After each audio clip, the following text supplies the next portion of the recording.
আলহামদুলিল্লাহ, গত শনিবারে বিশাল ঐতিহাসিক সোহরাওয়ার্দী উদ্যানের বিশাল সমাবেশে তারুণ্যের বর্তমান আইডল যাকে আমরা বলি সার্জিস আলম, সে কিন্তু আমরা ইসলামিক আন্দোলনের মঞ্চে দেখছি।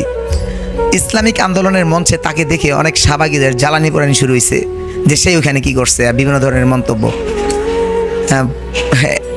শাহবাগীর এটা ভুলে গেছে যে আমাদের গত বছরের যে জুলাই আন্দোলন ছিল, এটা কিন্তু কোনো শাহবাগীদের আন্দোলন ছিল না, কোনো কি যেটাকে বলে দেশ বিরোধীর আন্দোলন ছিল না, এটা ছিল দেশপ্রেমীদের আন্দোলন ছিল।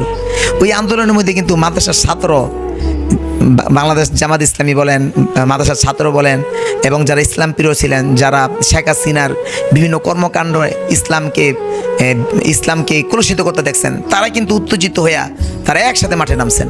তো সার্জিস আলম সেও কিন্তু আমাদের অগ্রদূত ছিল সেই কাফেলার। তো সার্জিস আলম থাকবে না ইসলামী আন্দোলনের মঞ্চে? আপনি থাকবেন? অবশ্যই সে থাকবে।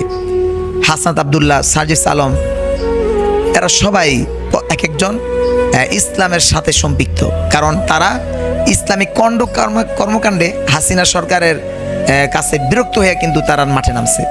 এটা কিন্তু আপনারা অনেকেই জানেন।